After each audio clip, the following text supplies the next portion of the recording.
So, hello, this is Elizabeth Clare Brewington with the Discover Brightside multi-channel video and podcast. And I have today in our studio somebody that I'm really honored to introduce you to, and his name is Superintendent Brother William J. Hill, a U.S. Marine Corps retired, and today he is writing a couple of books and poems, and he says he's been inspired by the Holy Spirit. And so, William, we're so excited to have you on our show today. And tell me a little bit about yourself and this journey that you've been on. This journey started when I was a very young man, and my first, we'll say, public job was a delivery boy for a drugstore. And I did deliveries on a bicycle, taking prescriptions to people that ordered them.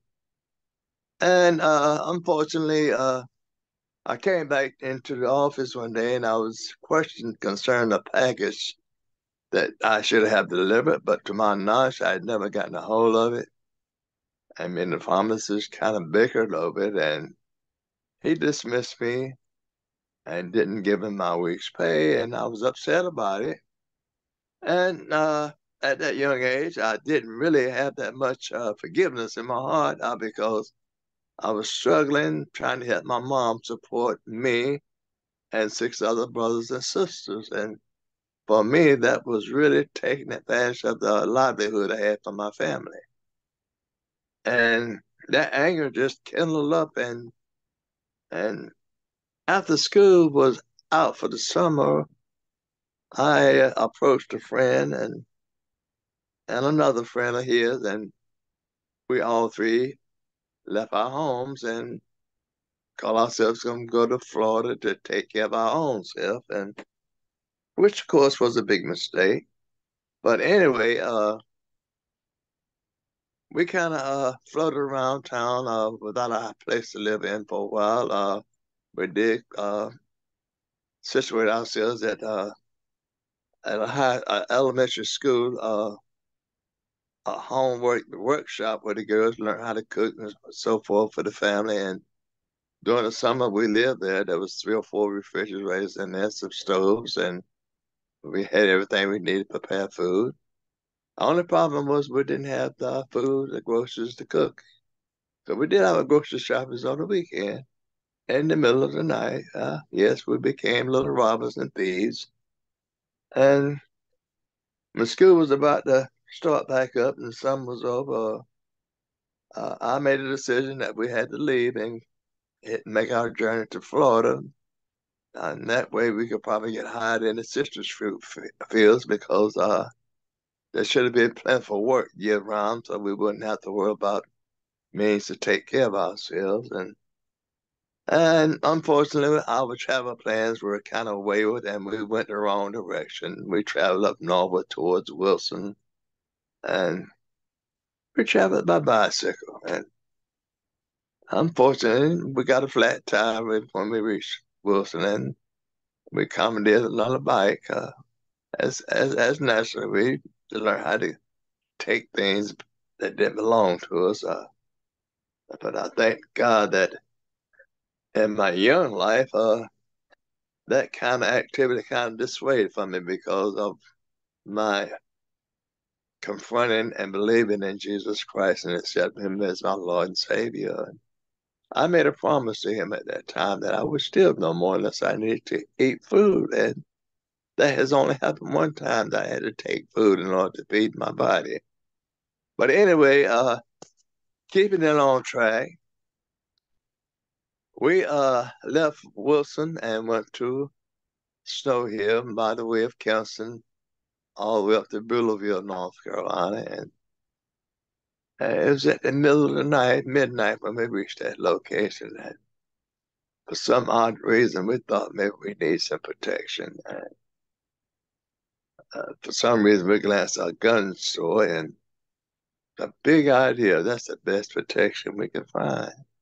So we broke in the gun shop and this still a couple weapons. And as we was coming out, fortunately, we did not get any ammo for the pistols, and this probably kept us out of a whole lot of trouble. And somebody yelled out, and we went to the right running hard, and we were just about to escape, and I ran into a chicken wire fence strapped across the yard, and they swung me to the ground, and I was apprehended. And I was apprehended by a Marine. Kind of unfortunately, but that's what he was. He was a Marine that they caught me stealing. Anyway, after we had been brought back and faced court for our wrongdoings, and we were given a little time at a young men's offenders camp in uh, Atlanta Training School in McCain, North Carolina. Uh, Actually, now in Rayford, North Carolina, it's the county we was in, but it was fortunate they called McCain Training School at the same time. One of the locations and the one that I was at was Leonard's Training School. And after that deal there, well, first of all, I ran a few times and came back home to my mom, and when they finally convinced me that I shouldn't ran, but do my time, I was appointed to work in the kitchen so they could keep their eye on me. And one of the personnel that was in charge of the took notice of how smart I was in doing my work. And he was getting ready to get discharged and come home. So he asked me if I wanted to take his position, which was next to the staff and the other clients that were situated there with me. And I agreed and took his position as a lead man between the staff and the other clients. And for some reason, this became a problem with some of the clients in there because I went into the bathroom one day and two of my homeboys was in there waiting on me. But when I left out the bathroom, one was in the commode and one was in the zinc because I let them know they had a fight on their hand. And after my stay at London Training School, I came home. But fortunately, before I left there, I was at a morning service, and the minister was preaching about Jesus and how he saves and how he forgives. And it was that time that my heart was pricked, and I accepted Christ as my Lord and Savior. And at that time, I really said to myself and promised God that I would steal no more unless I need to feed my body. And that's how it's been since then. I've only done it one time. It's because I needed to feed my body. But after coming back from London Training School, I came back into Goldsboro, North Carolina, and I began my journey back in high school. When I was admitted back in, they really didn't know how to place me in school since my school was kind of different from the regular school pattern. So I was assigned to a special ed class, and it didn't sit well with me, but I struggled to stay in school.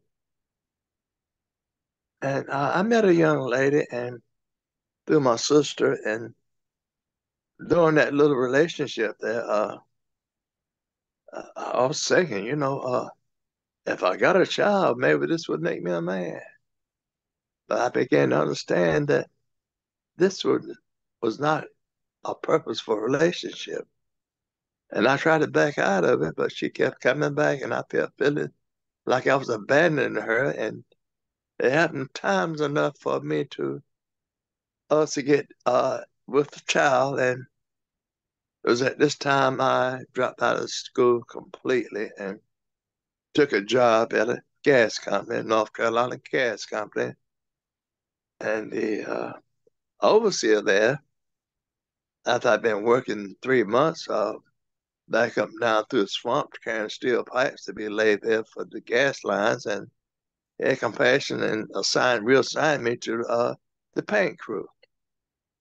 But this proved to be a problem also because the smell of that gas is not good even if when you're using pressure to spray paint with. And I left that job. And fortunately, a friend of mine came through Goldsboro from Washington, D.C., and I let him know what my struggle was. And he invited me to come back up to Washington, D.C. with him to see if I could find work there so I could take care of my oncoming child. And first, I got a job as a file clerk at a finance company. And that proved kind of be, I mean, I was able to do the work, but it was kind of boring. And I kind of sort of couldn't deal with it. And I left there and went to a shoe company selling shoes. And their stock room was downstairs. There was a good 12 or 13 flight of steps up and down. And a young lady came through there looking for some shoes, and I know I hit those stabs at least 10 to 15 times. And finally she said, well, I can't find anything I like, but if you think of anything you got that I might like, would you bring them up to me and let me take a look at them? And I thought of a whole pair of looking shoes that I had seen that nobody had seen that had seemed to want to buy. So I took those shoes to her, and she loved those shoes. And but still, she wanted to pursue a relationship, and I wasn't ready for one because I had a young lady with child back home, and that's why I left that job to keep her from trying to woo me, as you might want to call it, and so I left Washington D.C., came back to Goldsboro, and from there I joined the Job Corps. So I went in there to study basic electronics and also to get a high school education. And while I was there, I was on campus and I was going to the BX to get some items that I needed, personal items, and I seen a sign out in front of the BX that read, "We build men, body, mind, and spirit." Man, I said that is what I need and want right there. I want to be a man, both body, mind, and spirit. Mhm. And so I went into the office of the Marine Corps recruiter, and they took me to their testing location, and I tested. My scores were high enough, and my physical was good enough for me to get in. Only problem was I wasn't old enough. I was only 17. Mm.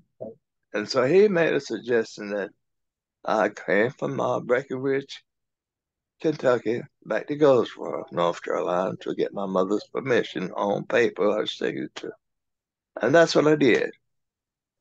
And on the way back from Goldsboro to Breckenridge, I layover in Tennessee, I was confronted with a young lady on the bus when she got on, and we struck up a good conversation.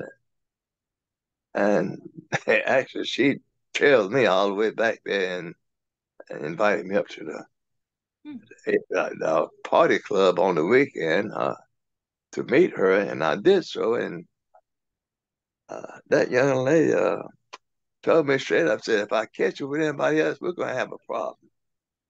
I mean, I got to that community center that afternoon. She was nowhere to be found inside, and another young lady approached me. Uh, and we had a good conversation going. I looked up, here comes this other young lady, and she got angry with me. And she pulled out a switchblade. Believe it or not, I ran so hard I got lost. Oh And, boy. but anyway, after I joined the Marine Corps, we got down to Private Island, South Carolina about midnight. And the drill instructor stepped up on the bus and said, "All right, ladies, get off the bus." And I said to myself, ladies, is he out of his rocket mind? I said, I can't it be made out of, into a man. He called me a lady. Of course, I was the last one to get off the bus reluctantly. Uh, but after that 8 weeks, I think it might have been 12 weeks of basic training that at Paris Island, when I graduated, it was a exuberantly good feeling. And the first chance I got to get on the payphone, I called my mom from there. I said, Mom, your son now is a U.S. Marine. And that is the beginning of my journey in the Marine Corps and a lot of episodes in my life following that. Uh, when I got home, Yeah, so tell us some of your experiences with the U.S. Marine Corps. well, I was getting ready to get into that.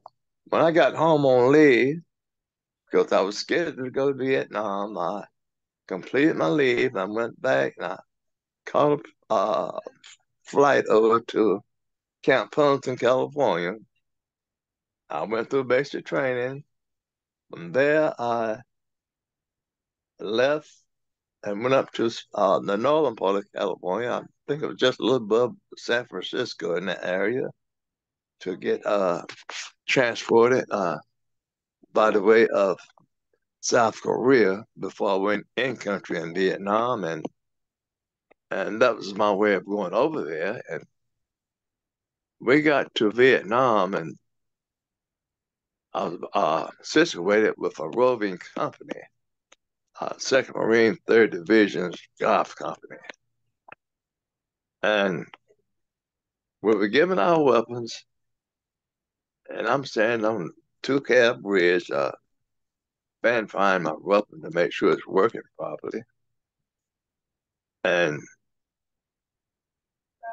I was confronted by a tug on my trousers where I had some grenades lashed to my fatigues.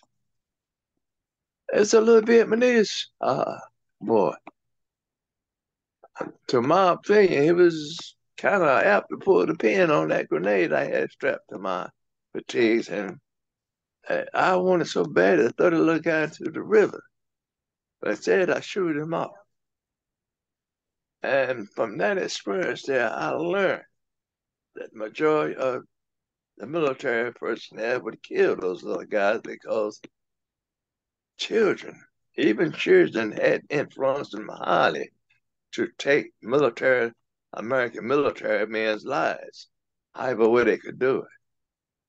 And that was a kind of frightening experience after I realized what could have just happened. But in any case, that first night there, that position I was taken to, I was given a perimeter watch, and it was at a location where they had a 50 cal machine gun. I had been given the instruction how to operate one, but actually firing one, I had never done it. But anyway, just as the sun was going down, I guess you could just barely see the silhouette of my head in the even twilight zone. Uh, a couple of tracer rounds went over my head. And that's a round that's been fired that's kind of enlightened with fire on it. And I immediately slapped the crank on that 50 cal to be ready to open fire, which I was going to, but I thought real quick, if I open fire with this much firepower, they'll throw all they got right in on this position. So I just stood down on it. And next morning, I alerted my platoon leader what had occurred. And from that point on, we knew we had to be on high alert. Anyway, our first assignment was to build an LZ up on top of Hill 1015, a little bit above Way.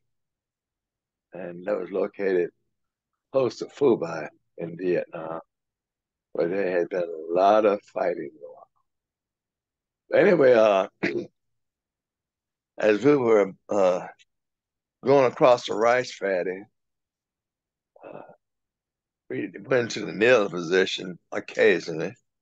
to rest our bodies because we were carrying backpacks packs that were heavy loaded. Myself, I had a motor round on my backpack, which gave me a lot of extra weight. And after I got up from one brief resting spell, I felt a funny sensation on my cheek and my face.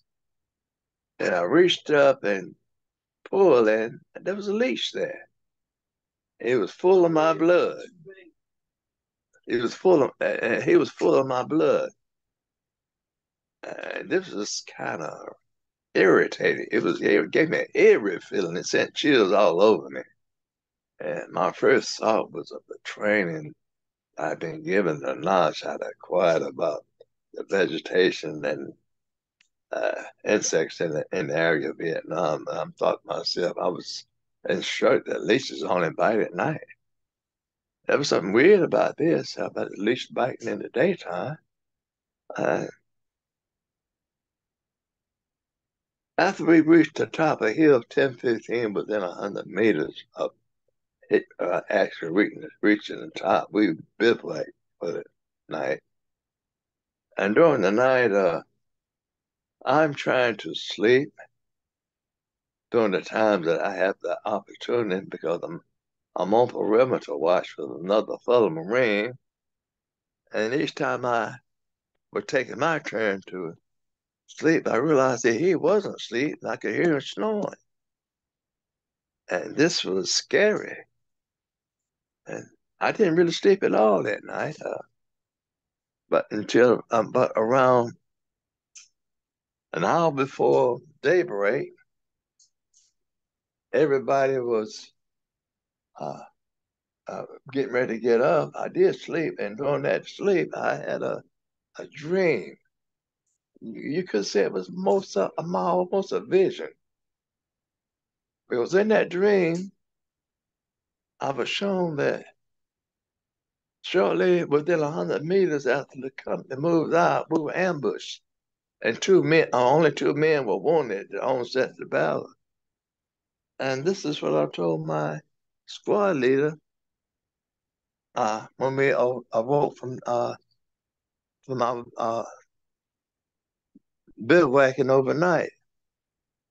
And it was at this time that we moved out. And surprisingly, the very same thing occurred. We were attacked. And only two men was wounded. And unfortunately, I was one of the men that were wounded, me and the point man. But at the onset of the battle, they relieved me of my mortar round on my backpack. And shortly after they relieved me of it, I heard somebody holler. Three men froze on the trail. Oh, that's tough. That's And really I ran back down the trail in a zigzag motion. And I got close to those three men froze on the trail, and I went there yelling some profanity.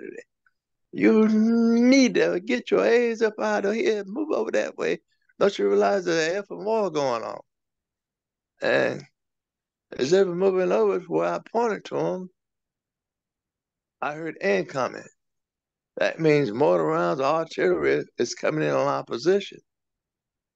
And I don't know why I didn't go to the position I told them to go into, but I went to the opposite, to the right instead of the left. And as I flattened out on the ground, at least 5 rounds of artillery shells landed around me. And the last one hit me dead center in the back. And they had me for the flight jacket I was wearing. I know it would have took me out of here. But the most painful thing was that hot metal went into my ankle. And I screamed, Mom. But I realized quickly she couldn't help me. And I called on the name of the Lord. And then I called for a corpsman up. And the corpsman and my squad leader came to my position. And as the corpsman was patching me up, I was talking with the squad leader. I asked him what kind of situation was in. They said, well, we're too high up for artillery support and too close to the enemy for air support. I said, what do you mean? They said, well, we've got two battalions of regular NBA dug under the mountain up under us and want to take us out, want to take over. And God gave me a battle plan. That's almost at the snap of a finger. I said, well, that's one thing for sure. We can call that napalm. When it drops and explodes, it only goes in one direction. And that's the direction the smoke is dropped in. I said, lay me out in the open on the top of the mountain and tell the come to command to call that napalm in. And they did as I instructed them. I'm laying on the top of the mountain, exposed. And as I'm lying there, I heard income rounds, bullet rounds going over me. And I kind of said to my squad leader, which was sitting a few feet from me, I told him what I was taking sniper fire. And he lobbed a couple of M79 rounds, which are grenade launch. This is a grenade launcher over into that area I suggested they were coming from, and I got no more incoming. And I know I laid there a good 20, 30 minutes and until I heard that jet coming in. It came in so low I could read on the belly of it. United States Marine Corps. That was the beautiful sight I ever seen. But anyway, they medevac me out. Me and the point man moved on until they got wounded at the beginning of that battle. What I recall now, I was told later on that after I was bivouacked out of there, they had a turkey shoot, meaning that that napalm went down in the holes where those enemies were at. And they come out screaming on fire. They couldn't shoot back. And they didn't take over the hill. My theory was the Marines so valid for taking the mountain, a hillside, until they tried to take it from us and they couldn't do it. I just thank God that He gave me the strength and the wisdom to do what I asked the captain, company commander to do, to call in that napalm. And I tell you, but life has been a lot rougher since then, in my opinion. I got back to the States because actually they flew me out of Vietnam over to Camp Cook, Japan, to patch me up. And when I woke up on the operating table, the doctor was stretching me on the bottom of my foot. Asked me, could I feel that? I told him, yeah. And later, a captain and a colonel came into my bedside on the squad bay, for a sick bay, and asked me a question was very puzzling. If I want to come back to the States or do I want to join my company while you're on float waiting to regroup? Wow. That's a magic word for anybody who's been in a fight like I just got out of. Do I want to come back to the States? But I had no problem like going with the company on that float. But the headliner was, even though in that dream, the spirit was letting me know there's something wrong back here in this country.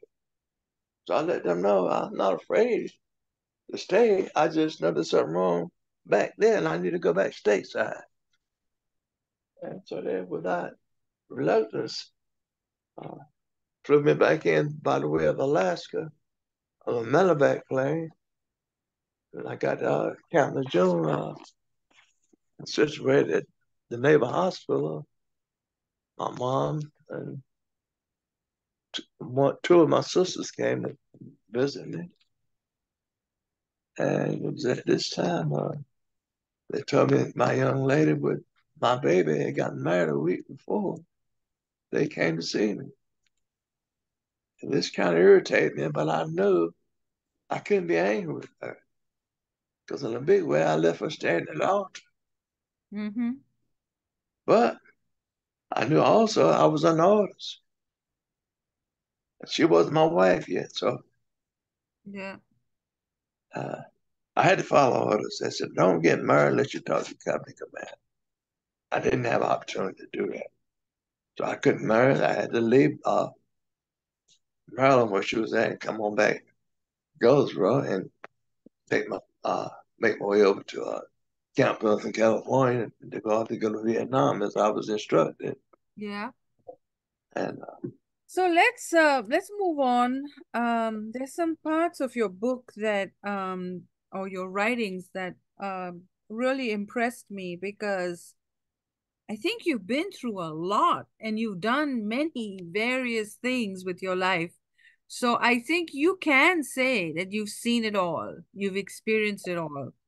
And in spite of, so many battles, with your health, psychology, going back and up and down, what has been and you've written over and over again that God and the Holy Spirit inspired you. But in particular, you talk about these men in the Bible, Joshua, Gideon, and David, and they were inspiration for you, and you found parallels with their life and yours. Can you talk to me a little bit about that? well,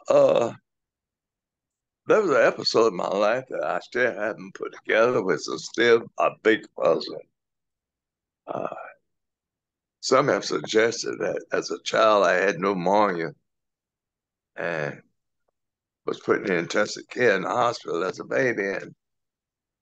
But to my knowledge, I was taken out of the hospital by a strange man. I was placed upon a black navy blue coat and taken to the family I've been raised with. And for some strange reason, that just would not leave my head. Of course. And I tried to get away from it, but every time I brought it to my mom before she left this world, she'd get angry with me, and I can understand why. For me to say I'm not her child. Yeah, that's tough. That's very tough. Mhm. Yes, but on her dying bed, I looked at her. I couldn't see nobody but me. Mm-hmm.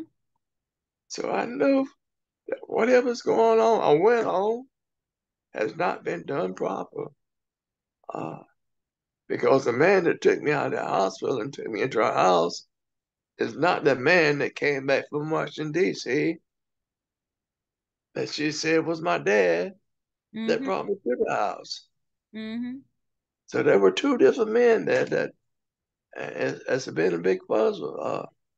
The other man was a little taller, a lot more darker, and the one that was her husband was a little shorter and a lot light browner than the other man was. So I know for a fact that I was taken and stolen out of the hospital and put into a house or whoever it was, what reason or purpose it was, I have no idea. But as my wife tells me, I'm 75 years now old now, and I just need to deal with it and live with it. But that's tough. That's really tough to be stolen from the hospital and not know who your real parents are, and that is a big journey on its own. Yes, Uh, it is. But mm-hmm. that one thing about it, my mom was dealing with a man when my childhood coming up, and I asked God about 10, 15 years ago, because I just felt this man was biologically my real father. And his name is William also. I asked God if he was to send him to where I worship at. Mm-hmm. And after coming back off the streets dealing with drugs, I went back to my home church and looked up, here's that man in there as a deacon. Mm-hmm. And he's brought me home where I live at once. But I didn't get a chance to confront him about what God had revealed to me Mm-hmm. because I want to get married and enjoy my wife. Mm-hmm. And now he is aware of me, and I've talked with him and supposedly my other brothers and sisters. I was my sisters mainly, and two or three of my brothers. by him. And, but as it is, it's kind of a culture shock for them, I know, and me too. Yeah, But actually, and they began to accept me. It's still a hard road to go, though. it is. And And then you talked about being right now at a crossroad where, which is so amazing, William, about you, is that after all that you've been through, you could have been a bitter, angry, upset person, but yet you're so wholeheartedly wanting to tell your story, wanting to inspire young people, wanting to give back to the community. And I applaud you for that. I really do. And I talk about this a lot with my veteran group that, you guys could have just retired, got your checks in the mail and never bothered about the world, but you'll make it a point to be active in the community, give back to people. And so I draw inspiration from you and your story, because you have turned an awful life into a positive one. And with such awful experiences, anybody would have given in by now, and you continue to keep fighting. So I really thank you, and I think we'll do more with this interview on the show and tell your story to people. Um, well, I've got one closing remark. yes, please give us a closing remark. I happened to visit Goldsboro, those August a long while ago, Mm-hmm. located on Berkeley Boulevard. There was a young black gentleman there. He looked at me and said, I admire you. I said, why? He said, you're a man that don't stop moving. That's right. That's right. I, I don't know who this man was You and how have much this more he had been energy of watching. a young man. So that is remarkable. So keep going, keep doing what you're doing, keep telling your story. And we are doing an appeal for William. If anybody's watching this show, we are looking for 50 people to donate $100, which would come up to $5,000, so that we can publish all these wonderful books and have all these great stories told in video format as well. So if you would like to do that, just contact us and we will help you make that donation, which will go directly to William and not at all to us. So I'll make sure there's a link available to everyone eventually, but right now, the best way to do it is to just give us a call if you'd like to support William on his journey of publishing, broadcasting his story to the world. A story that needs to be told, a story that many of you may be struggling with yourselves, and you need to see how you could take that energy that could have been gone in the wrong direction and give back to society and give back to the community. So as you know, Discover Brightside is a channel about being on the bright side. We want you to get out of being negative, listening to negative news, getting involved with negative things, not being inspired, not being motivated, into the bright side, which is all about being positive and meet people like William, who can inspire you to do more with your lives. So thank you for watching, and write us a comment. And William, if you want to give us a last minute inspiration, I'll do that before I end this broadcast. Yes, I most certainly do. My wife that I'm married to now has confronted me about a group that I go to for help me stay and keep my life in order concerning my past activities of using drugs. She said, how can you take such bad talk of them and still be good to them? I said, I can't have it because my Lord and Savior requires that I love even my enemy. Mm-hmm. That's right. Right. So that on that note, loving your enemies and getting strength from awful experiences, and of course, William, just going to Vietnam and being a black soldier and coming back alive and making it so far on this journey is a testimony in itself. and then your personal battles as well. So we think that this is remarkable, and thank you for honoring us and our audience. And we hope that you will write us a comment, share the video, and do your thing. All right. So thank you for watching Discover Brightside, our new channel.